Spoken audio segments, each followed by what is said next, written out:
Tapi jangan bilang-bilang. Ada yang ini kan viral kan? Jangan bilang-bilang. Bekasi itu banyak marah karena marah dalam hati karena mereka terjebak peringkat dari awalnya peringkat kedua menjadi peringkat ke-7. Jengkel. Saya tahu jengkel itu karena di peringkat 10 besar itu Pak wali kota hadir.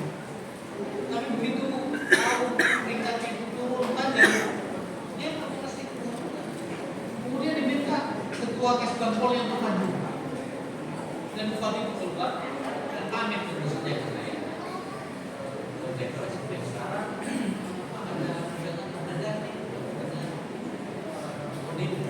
oh ya silakan aja Pak. Tapi poinnya yang mau saya ceritakan bukan itu. Yang mau saya ceritakan kota Bekasi itu bukan hanya pemerintah, tapi juga masyarakat. Anda tahu nggak pembubaran Rosario itu dilakukan oleh satu orang, ibu-ibu membubarkan Rosario. Tapi kita ini kan untuk ya kajian rumah kan biasa dalam rangka menikah, dalam rangka biasa aja. Ya pemberitahuan biasa lah, nggak perlu ada terus tapi ya masyarakat kemudian yang saya katakan sekencang apapun pemerintah memberikan hibah pada ekonomi ya itu memang harus karena masyarakat juga apa yang boleh dilakukan. Makanya kami punya 4 variabel dalam BKT. Pertama regulasi pemerintah, kedua regulasi sosial, ketiga tindakan pemerintah, keempat demografi sosial keagamaan. Persyaratannya seperti itu. Yang paling besar itu di 2 yang pertama, regulasi pemerintah, regulasi sosial. Next, dari 4 variabel itu kemudian turun menjadi 8 indikator dengan pembobotan seperti itu. RPJMD, pertama masih sudah punya RPJMD?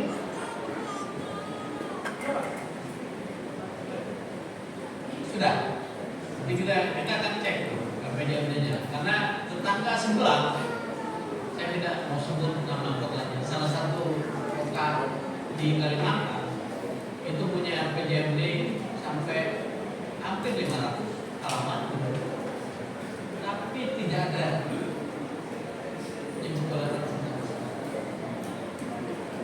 tidak ada yang keberagaman sama sekali. Bahkan di salah satu periode tahun 2017 awal sekali dulu kami bikin indeks kota toleran kedua, itu kami cek, kami teliti RPJMD masing-masing kota, ketemu dengan kota salah satu kota tentang Bapak itu bahkan nggak ada satupun kata Pancasila.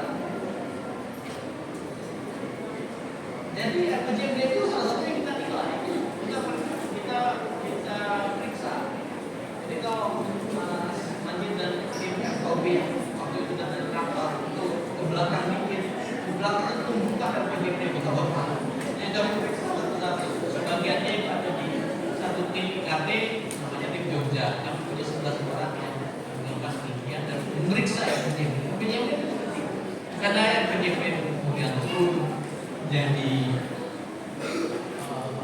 dan serap, turun jadi RKT ya, rencana kerja tahunan, turun jadi duit, turun jadi hibah kalau menurut Covid, turun jadi anggaran ekstra, turun jadi anggaran PD, gitu ya, turun jadi anggaran Kesbangpol dan sebagainya.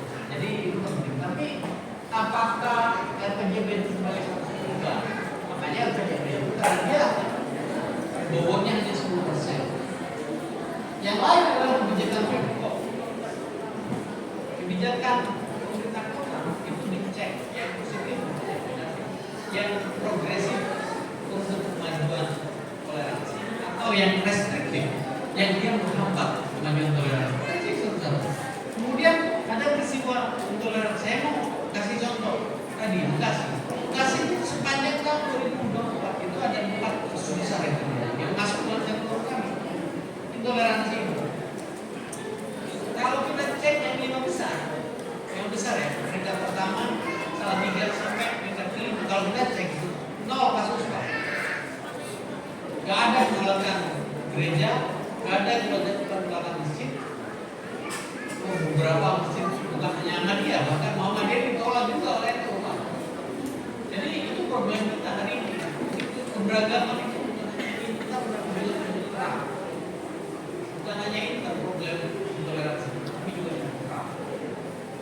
Di 5 besar itu 0 kasus. Kebijakan, peristiwa, tidak ada peristiwa, dinamika masyarakat sipil. Dinamika masyarakat ini juga apa yang dilakukan oleh K3, negara, KUB itu kan bagian dari bentuk bekerjanya dinamika masyarakat. Karena KUB itu merupakan masyarakat. Itu yang salah satu kita nilai. Yang lain adalah pernyataan kepada publik. Pernyataan kepada publik itu penting, Bapak sekalian. Nanti saya akan cerita di soal bisnis toleransi. Pernyataannya apa? Bukannya dinyatakan di mulut, bukannya omong-omong, tapi dibuat tindakannya seperti apa. Kemudian heterogenitas agama kita cek, meskipun dia bobotnya hanya 5% ya. Kemudian inklusi sosial.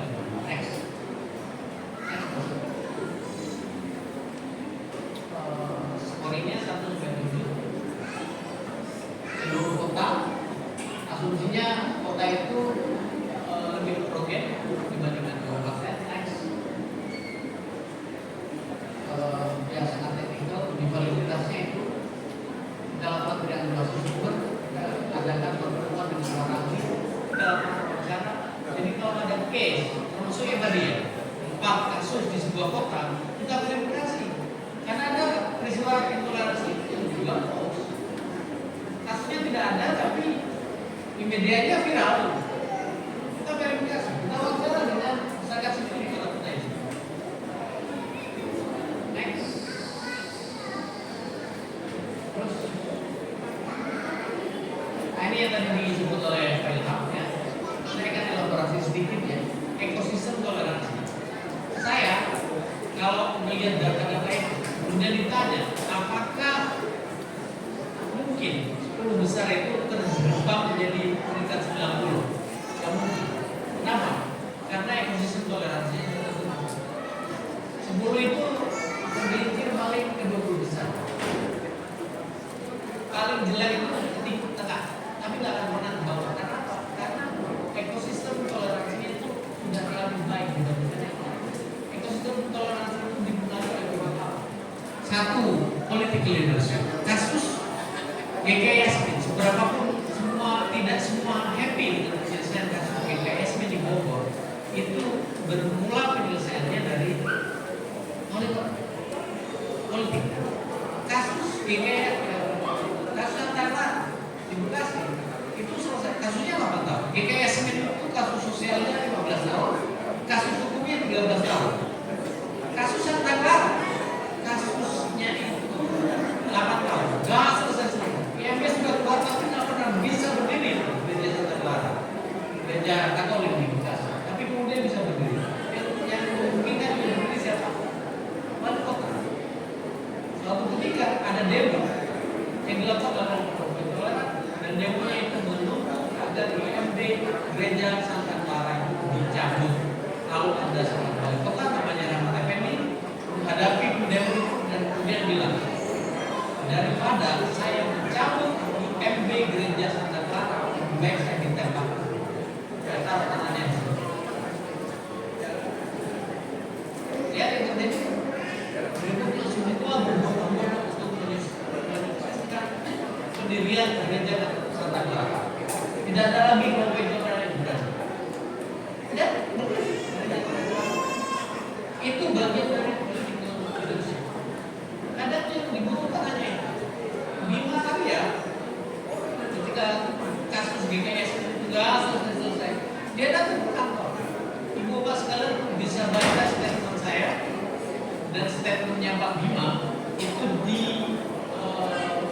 podcastnya IPH-nya BNPB. Dia terganggu betul dengan riset sekarang. Dia terganggu betul dengan GKS ini yang tidak selesai.